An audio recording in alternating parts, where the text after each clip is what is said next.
Welcome back, guys. We're at it again. Yes, that's right. I have changed the podcast name yet again. Third time is a charm. Talking Taboo with Tara. I'm going to be talking with people that are telling their stories that are unfiltered. Thank you for listening, and I hope you enjoyed today's podcast. The following is an adult podcast in which we discuss how we can better achieve emotional and sexual health and make the bedroom your favorite room in your home. This is the Sexy Blunt Girls podcast. Now here's your host, Miss J. Well, welcome back, listeners. And today we are talking with Sassy. She used to be a dancer, correct? That's correct. So what do you look like, Sassy? I am little bitty and petite. I have blonde beach curly hair. I have green eyes. Yeah. How old are you? I'm 28. 28, little young thing. Okay. Yes. So what got you in the business, my love? I low-key always wanted to dance. Oh, okay, cool fun fact. My mother was a dancer. Okay, so it's in the family. In Atlanta, Georgia. And then my dad was a Chippendale. Okay, so it's really in the family.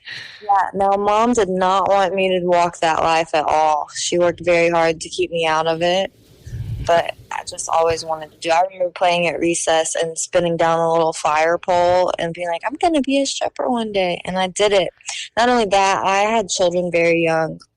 So by the time I turned 18, which is the legal age to dance here in Alabama, I went that day and got my ID and started at the club to raise my two boys.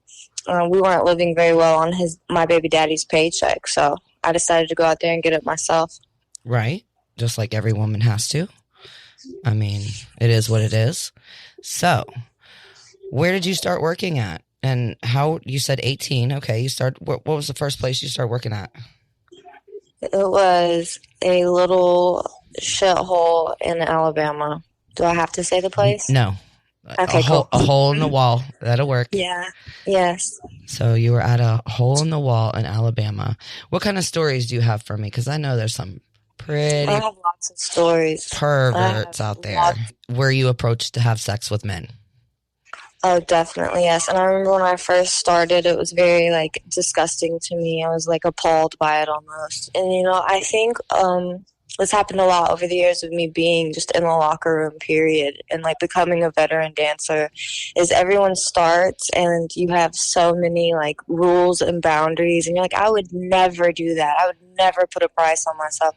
But I think that every dog has their day and everybody has a price. Maybe not necessarily. I never looked at it like I was putting a price on myself when the day did come that I did it. Because I definitely didn't just jump into the dance industry and start tricking, that happened later on into it. And I started hanging out with a lot of vet dancers that I watched. And, I found my lane eventually. Wow. I can relate. I can. I was 18 and I started dancing as well. Awesome. Cool. Yeah. My dad showed up at the bar where I was dancing at. Oh, wow. Because someone told him I was there. What the fuck? Why would you show up where I'm working? Yeah. Yeah. I don't know. I guess he was trying to get me off the stage and bring me home, but that didn't work.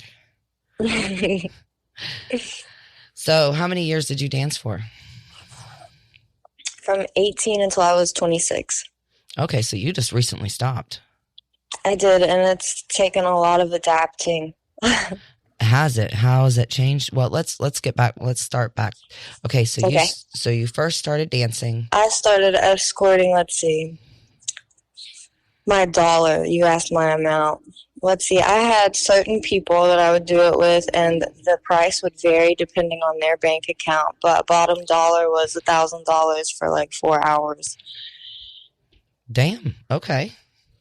But don't get me wrong, I've definitely had my little 500 quickies. You know what I'm saying?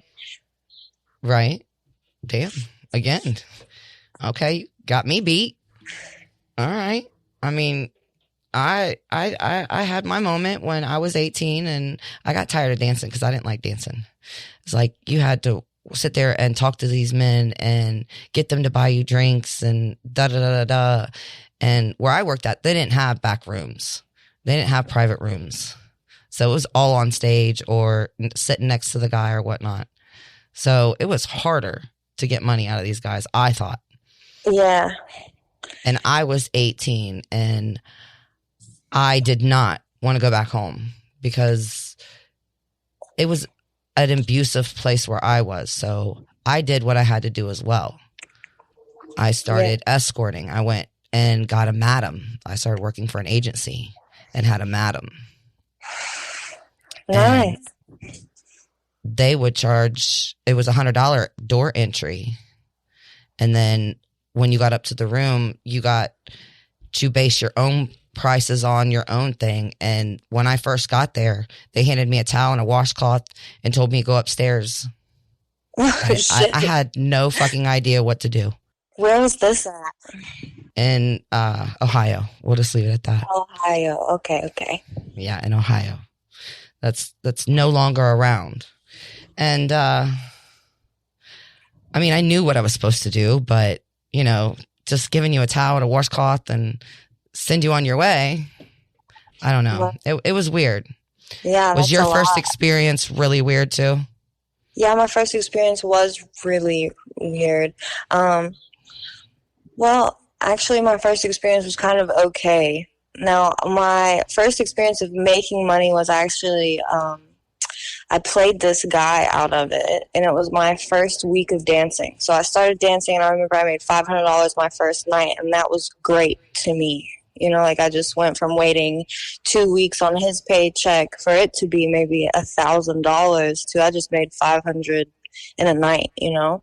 So one of the vet girls came up to me and she said, there's this guy that's really interested in you, but he wants to, you know, he wants to fuck. And I'm like, still at the point of my newness where I'm like, oh no, But I went right over there and I made him feel like he was the man. I got as many VIPs as we could get, got him nice and drunk.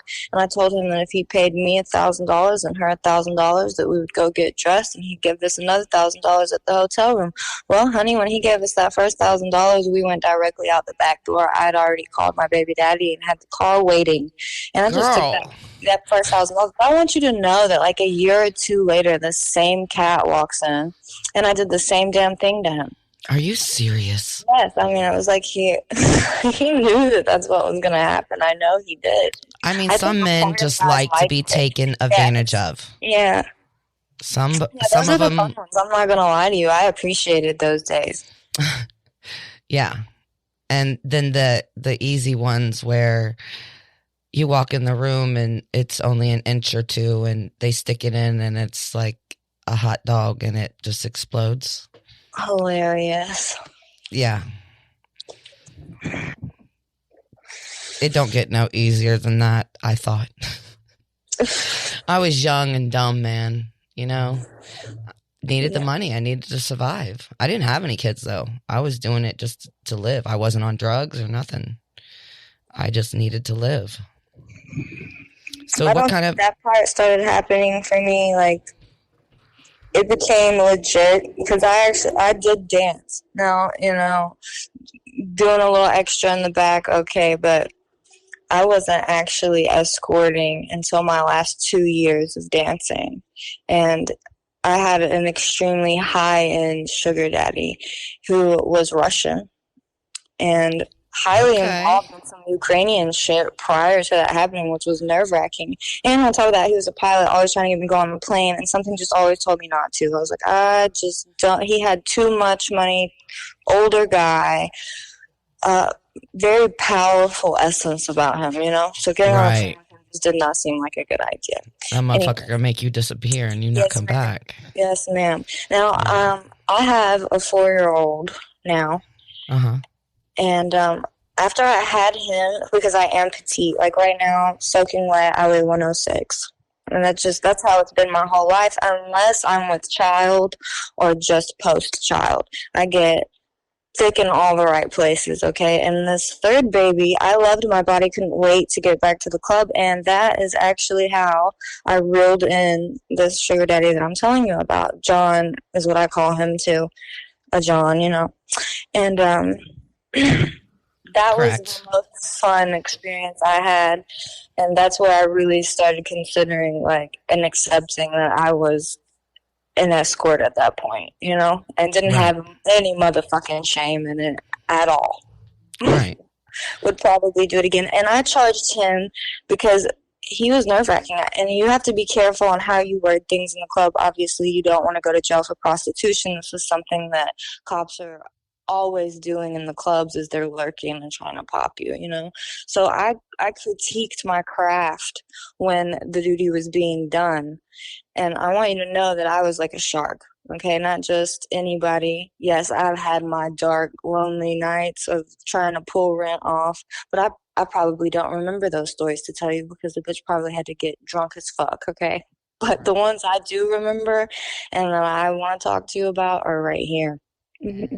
Oh, yeah, I critiqued my craft on how I would word things. And so I charged him on when I walk in and out of a doorway. Uh-huh. It was $1,000 for me to walk out of the club doors. And believe it or not, the first million times I hung out with this guy, he wanted to go sing karaoke and talk about cocaine. Not even do it, honey. Never not one time that I see this man with cocaine. But we would talk about it. Yes. And he would talk about how he'd want to just break it down and possibly cook him some crack. I mean, we talk about it all damn day long and never ever had it, okay? And we'd just get as drunk as we could on these Rhode Island, what is it, the iced teas. What is that iced tea? Long Island iced tea. Rhode Island. Yeah. Some guys just want company. They want companionship. Yes. Yeah, and I had a lot of them too. And he had stupid money, you know? Yeah. $1,000 to walk in the karaoke place, $1,000 to walk out. I'd have my old man out in the car with his homies. After you started escorting and you realized you were escorting and you were making all this money, did you save any of the money? What did you do with all the money that you were making? I was in the middle of leaving my children's father. Okay. Like I had my baby, and I already knew I was about to deliver what I was gonna do, sister. You had it all planned out. I did, and it sounds terrible, but hey, let's hear it. If you have to leave it, honey, and don't look back. So what did you do to get out? Like, was it that bad? I went to work every single night, and now the first few weeks of making money, I had to get my look together. It was time to reinvest in the outfits. A bitch was thicker than she was before. I had to go get shoes. Now I've got money, so I'm getting like 5, 6, 7 pairs of shoes. The heel collection. If you don't invest in yourself, no one else will. Right, and I wasn't really, I mean, I was investing in myself, but very bare minimum before.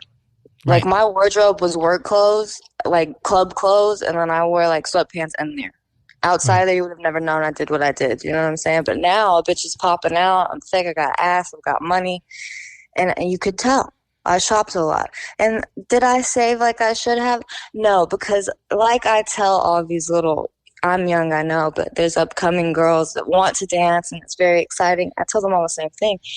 Easy come, easy go. You have got to save, because I was under the mentality of, well, yeah, I've got $3,500 in my fucking, like, in cash in my wallet, so it's riding around like that today, and I'll just go back tomorrow and I'll make it again. And that's exactly what I did until it stopped, because there is definitely seasons. I was also still dancing.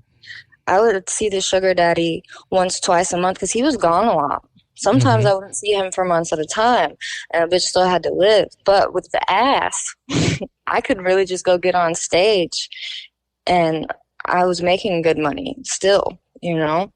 Right. I lost train of thought again. I'm sorry. It's all right. It's okay. It is hard to stay on topic. I'm not going to lie. It's hard for me because there's so much to talk about.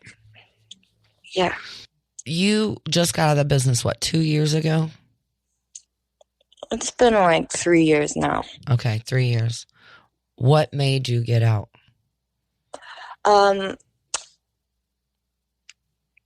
The main thing is definitely my relationship and wanting to being in a relationship prior, the club definitely opened up doors to a lot of things, okay? And at the same time, I was already in a really miserable relationship, but trying to make it work for the kids. Yeah, that's what we were talking about. You were trying to get out of there. He's doing what he wants to do. I'm at the club doing what I want to do. And it just turned into like, I can't keep working at this same place. And it was time to stop. It was kind of eating me alive. My last year of dancing, I lost my best friend. And it does get to you. From the club, it wears you down. And then it just became old. I've been doing it since I was 18. I guess I wanted to challenge myself to see if I could live another way. And could you? You know, can I do it? And I was also told a million times that I would never quit doing what I was doing. Bullshit. And I know that that's always there, girl. There's always a pair of platforms in my motherfucking closet with a G-string, okay?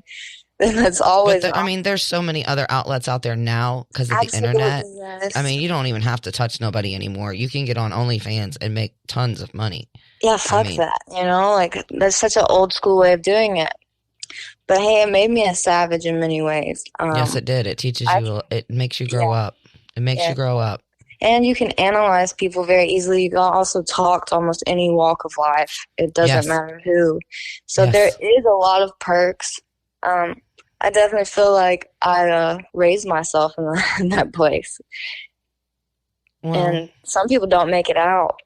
No, and some people make it out, and they make it out. You know what I'm saying? Like they're successful, right? Yeah. They were smart with their money. Yes, definitely. Yeah, when you're young like that and you make all that money, it is easy come and easy go. No joke. It comes and it goes because it's so easy to make. It's ridiculous.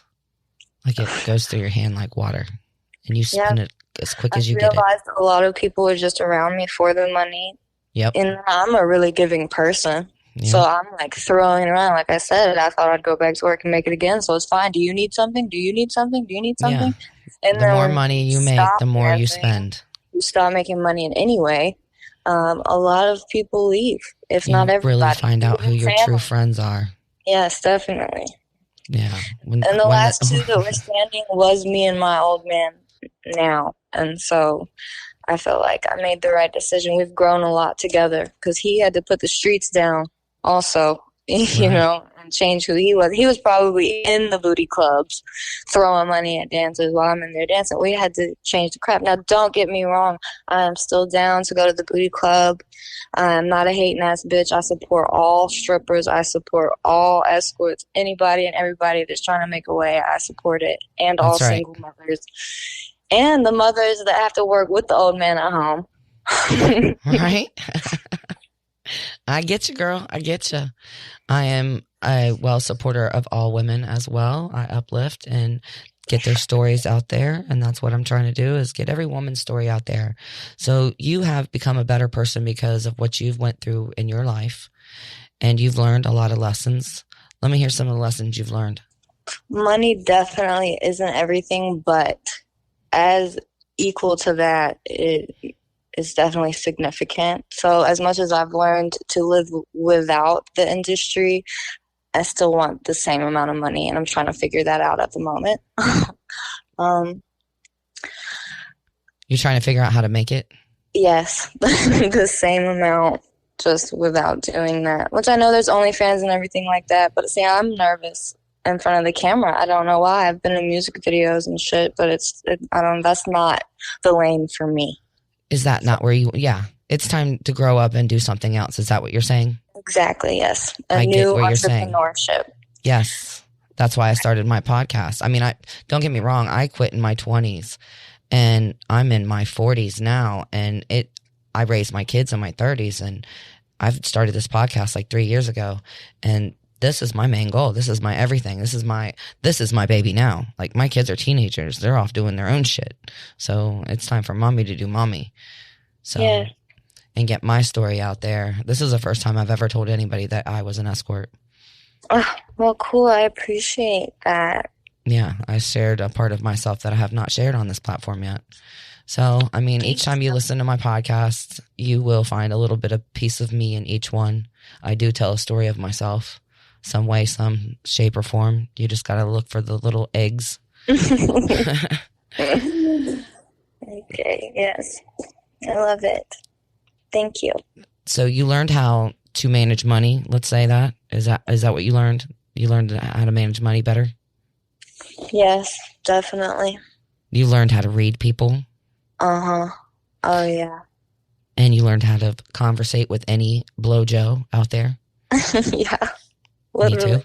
Yeah, we can literally pick up a conversation with any stranger. Yeah. Any stranger. Yeah. And my kids always ask me, like, Mom, why are you talking to them? Because I can. Because I can, you know? Yeah. And then people walk up to me and start talking to me, and they're like, who's that? And I'm like, I don't know. They're like, well, why are they talking to you? I was like, because they had a question and they thought I had the answer. You know? I don't know. Yeah. I'm easy to talk to. I still scan dudes' shoes. Like, I'm at the club to see if they've got money or not. I'm like looking at their shoes, checking out their haircut, checking out that ring finger. We loved a married man, okay? The married men were where the fuck it was at. Right. Because they were like the most well-groomed. Mm-hmm. They were well put together. They had their shit together. Yes, and they had a time limit, honey. Yes. They had a time limit. They knew they had to get in and get out. They're not going to call you. They don't even want your number half the time. Right. They're just there to get their nut off and go. They're there every month around a certain time. Yeah. A lot of regulars. Oh, yeah. They're on a time. They have a time schedule that they do, like a routine. A lot of them do. A lot of them do. I never had a sugar daddy. I always had a couple regulars, but I never had a sugar daddy. I never wanted one because it was too much work. I thought. Yeah. And see, when it came down to fucking dude at first, I just put on every friend I had. You fucked your sugar daddy? Well, I didn't. No. I didn't fuck this sugar daddy. I was going to say, every sugar daddy, well, that one, okay, you only went out to eat or drink or karaoke. That's what it was. Yeah, a lot of karaoke. But whenever he did start to get frisky, I would just bring more girls. There you go. And just keep distracting him. Look, here's 5 more sets of tits, baby. Yeah, that was never my cup of tea. Never, ever a sugar daddy. That was the end. See, that's when it started to erupt. Because my first few years, look, I was tight ass. First of all, I didn't like drinking. Yeah, I'm not a drinker either. I would drink like a Sex on the Beach because I didn't know what to order. Like I said, I started when I was 18, and sometimes the bartender would look the other way, and I would drink like a little Sex on the Beach. But other than that, I was one of the girls that did not drink, so I was sharp as shit, or I would get those ladies' drinks, that were like $12 to keep the money for. And there you go. I forgot damn point. Always helping somebody else. That's so kind of you. You're like me. You're always trying to help somebody else. But right now, I'm in this zone where I am helping myself. I will help somebody else if they need help. But right now, I'm not really helping anybody but myself because I'm focused on myself. I have done so much self-love and self-care and rebranding myself and rebuilding myself and teaching myself that, I am worthy and all those affirmations that you need to be told, to yourself to know that you have the confidence. Cause I got confidence. What the fuck am I? I got it. Let's do it. Yes. So it takes a lot to do it. But once you start doing it, like maybe you should start a podcast. Did you ever think about that? I've never thought about that. We love to talk. Yeah, I do love to talk, man. I mean, talking is the easiest thing you can do with someone. The gift of gab, man. Yeah. Yes. And storytelling. I like hearing other people's stories. So, you know what? You might inspire me. But you have the radio voice. You think? I do. You know how Delilah your voice is that innocent. Voice? Oh, you think Delilah? Seriously? You didn't like Delilah? Well, no, I love the Delilah. Okay, are you kidding me? But you know how she has that voice, though, that unique Delilah voice. You've got a voice like that. Aw, I appreciate that. I've heard a lot of people say they like my voice, but when I first started doing this, I did not like my voice. I hated my voice. I always hated the sound of my voice.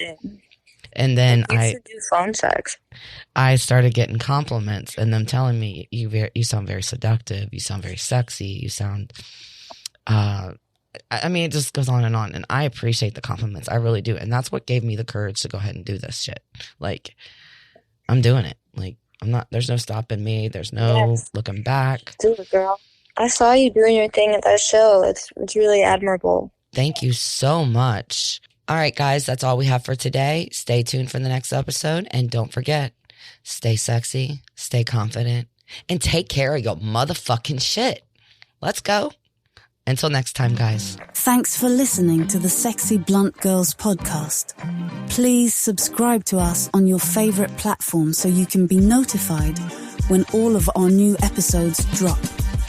You can also find out more about our podcast at sexybluntgirls.com. The content on this show should not be taken as medical advice and is presented for informational and entertainment purposes only. Because each person is so unique, please consult your healthcare professional for any medical questions.